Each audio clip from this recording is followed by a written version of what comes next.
Hi there, my name is Nicholas Bransdon. My student number is 1833366, and today I will be presenting my findings based on research that I conducted throughout the duration of my final professional placement. This research has been conducted with a direct relation to the MEE framework and aims to improve on both student engagement as well as my own pedagogical approach. As you can see on the board, that is my declaration slide. It's just evidence based on anything that I collected on this data, and that I do have a copy of it for myself. One of my group members, Jasmine, posed the question, did you have to make any modifications to your action research question to better suit your class? And why did you do this? I think both of these are fantastic questions that reflect the context of my classroom perfectly. I completed my final placement at Henry Fulton Public School. This school is located in Cranbrook, which is part of the Cambridge Park Schools community in Western Sydney. Henry Fulton is host to 411 students of mixed cultural backgrounds and diverse dialects. The school actively acknowledges its Indigenous heritage whilst being openly multicultural and celebrating all walks of life. My assigned class was host to 16 Year 2 students and 7 Year 3 students. 2-3D had a variety in academic levels, demonstrated in the reading levels spanning from 13 to 32 plus. I was made aware of students with individual learning plans, behaviour management plans, and had to actively communicate with the itinerant support teacher vision to ensure that the needs of a student with visual impairments were met and successfully implement suitable adjustments to their learning environment in order to allow equal participation. Another one of my group members asked the question, what drove you towards selecting this particular research focus? Originally, I had focused on integrating creative arts into all key learning areas. Upon reflection, I believe students were mentally exhausted from a long first term, and using art as a means to reduce intense classwork. When returning to my class, I had observed that the students were disengaged during tasks that had them working at their desks, using worksheets, and involved them sitting on the floor for long periods of time. Students that are stagnant often experience minimal engagement within lessons, whereas students that are physically active engage at a deeper cognitive level. Due to this disinterest with their schooling, the behaviour of these students within the classroom became negative, which consequently led to the remaining students that were trying to focus to become off task. I used this research to attempt to create a new routine for the class, one that would get students active mentally and physically, and that would allow students to feel as though they weren't doing schoolwork. However, they were also learning about their interests. I wanted to build a positive relationship between my students and education. In an attempt to achieve this goal, I implemented PDHPE into a lesson every day of the week. This provided the students the opportunity to instill their personality, interests, and passions into their learning, whilst also engaging with content from key learning areas. Thus, leading to my research question, how can I implement PDHPE into the classroom whilst addressing the syllabus points of other key learning areas to improve student engagement within my class? I've conducted this research to directly reflect the core elements of the MEE framework, as they represent the persistence of encouraging student engagement in the classroom. The framework suggests that the best way to achieve this goal is to develop learning opportunities for students to work towards achieving a high cognitive, effective, and operative level in their learning. My teaching philosophy highlights my passion for building confidence in students to succeed in any chosen field. My coaching background and my own passion for sport reflects my cross-KLA approach perfectly, as my own personal journey with education required a teacher that could engage me through physical activity.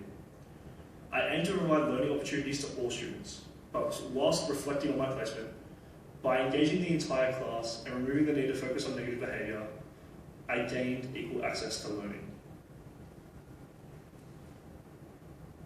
Another one of my group members asked the question, how did you gather your student data and how did you use these in your research?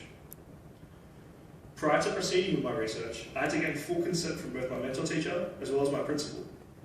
I organised a meeting to discuss what both Malithi and I were going to achieve from our research, but we were beyond lucky knowing that Henry Fulton had played host to many prac students prior and had the procedure ready for us. Grace Palamara advised that all parents had already signed consent forms for the collection of photos and work samples, as long as confidentiality was maintained for child protection. Therefore, the need to send consent forms home was not needed, and I ensured that no names, faces, or school badges could be viewed in any of my collated data. You can see up on the slide that I have both evidence of my mentor teacher as well as my principal's permission in regards to conducting the research for this assessment. During my first 2 weeks on placement, I monitored student behaviour whilst I ran my lessons. These behaviours included looking at their body language by seeing if they would raise their hands to answer questions during class discussions. This showed if students were operatively engaged in their lessons. I also walked around the room during small group work to listen to the students' discussions about the lesson or to discover that they were mentally checked out. This demonstrated if they were actively engaged in the lessons.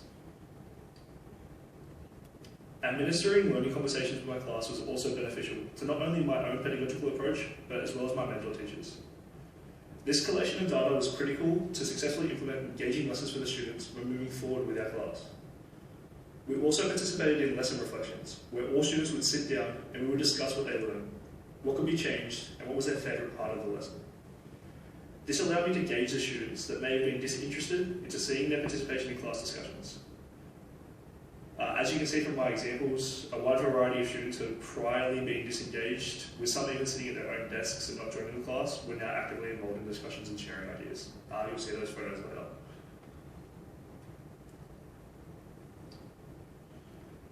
The collection of student work samples includes a mixture of photos and written work. It was hard to encompass the activities and photos as I had students involved in physically making equal groups and then having the Year 3 students discuss how remainders worked, as well as using creative arts to perform the way certain emotions may look after reading a book of feelings. However, collecting work samples assisted me in recognising the development of students in the areas of cognitive, affective, and operative levels when it came to being engaged in these lessons. Furthermore, they cemented the idea that having positive relationships and knowing your students will be fundamental to developing lessons that are engaging, challenging, and still meeting syllabus outcomes, whilst remaining enjoyable for every student. At the completion of every lesson that I had incorporated PDHPE into, I led the class reflection that went for 5 minutes, where I would record students' answers in response to the questions of what they had learned, what could be changed, and what was their favourite part of the lesson. By taking my own notes, I do not believe it was fair, as students may have been copying their friends or not wanting to share their answers in class discussion time. This is when I decided to change and had students fill out a response sheet that allowed me to see how they felt about the lesson and why they felt that way.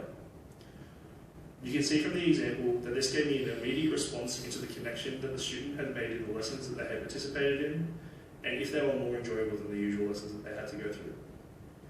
Understanding what students were looking for, or were already enjoying, allowed me to create new, exciting activities to trial with the class that hopefully produced similar results. But what did I learn? 2-3D created a multitude of challenges when trying to complete my research. These came in the form of my mentor teacher missing multiple days of class for professional development, disruptions in behaviour that led to class evacuations for student safety, as well as the weather preventing lessons from being completed. However, as a class, we managed to overcome as many of these hurdles as possible to keep our goal of being physically active at least once a day for the 29 days that I got to teach. When initially starting my research, I found that students were working independently for almost 90% of the week. As I started to take control of the class, I introduced knee-to-knee groups for class discussion, just another way of saying think, pair, share. And as well as this, I then incorporated small group activities, whether it was making a mind map for spelling by using the sound of the week, or doing maths games rotations. Students needed to learn how to actively communicate with their peers in a positive manner that assisted them with their learning. Progressing through placement highlighted other challenges that I was going to face. These included working with a student with a vision impairment and having to actively communicate with the itinerant support division to ensure that their needs were met. But I also worked with students that came from broken homes, that may not have had food for the day and were seeking a place of safety. I honestly don't think university can prepare you for the emotional strain that goes into the care that you have for students and wanting to see them succeed. I found that introducing PDHPE to English and mathematics-based lessons gave students a level of connectedness to the content. Specifically, one student that was particularly disengaged due to his dyslexia exhibited big E engagement, when I suggested that he can create a footy table that he keeps up to date. This way, the student was able to use basic addition, correct formatting, and complete a complex mathematics task without it seeming like the student was working at all. Another critical finding was seeing the transition of the students throughout the MEE framework.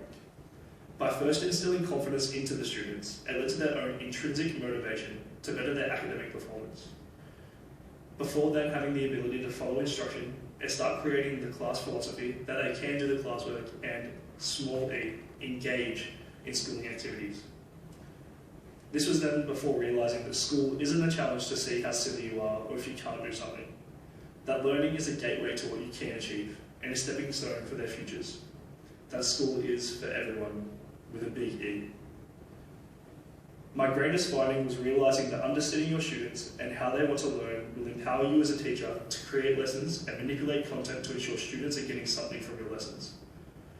Growing through this placement, I remember going above and beyond through differentiation in terms of what to write about, how students can meet outcomes through different requirements, as well as the way the classroom was set out in order to get the best work out of the students. To answer my research question, yes is the answer. PDHPE worked as an excellent vehicle to engage students within my class at every fall. However, I would not state that this research is evident of this working in any class. Luckily, I had students that all had a passion for sport, regardless of how diverse it was. We created classroom actions to use their interests to involve every student. From rock climbing to jiu-jitsu, 2-3D, had it all. I believe for the short term, this research offered me an insight into the flexibility that a teacher needs to have, simply to get through every day. Going through changes to scheduling, student behaviour, staff not showing up, missed relief time, and many more things. Teaching is a job that requires flexibility, and although planning may have been achieved 48 hours beforehand prior to lessons, this can change at the drop of a hat. I had planned to teach a total of 20 lessons that incorporated PDHPE into them, which then be used for the evidence for this research, and I was lucky that I got to do 6. For the long term though, I know what is required when it comes to seeking how students are working in their class, and how to effectively communicate to discover a combined class goal. Working collaboratively with students will be an ambition of mine that I take into my future classrooms, as this will create responsibility for not only the students, but yet myself to remain accountable for the end goal. I just wanted to say thank you for the students of 2-3D and my mentor teacher assisting me through the 6 weeks of placement. It wouldn't have been the same without them, and I hopefully get the opportunity to work there sometime soon. But until then, my name is Nicholas Bransdon, my student number is 1833666, and I just wanted to say thank you for listening to my presentation. You can see that my references are up on the board for you there, and there's a collation of photos that I have that may have been missed out from the research that I have there. Again, thanks, and hopefully this all goes well.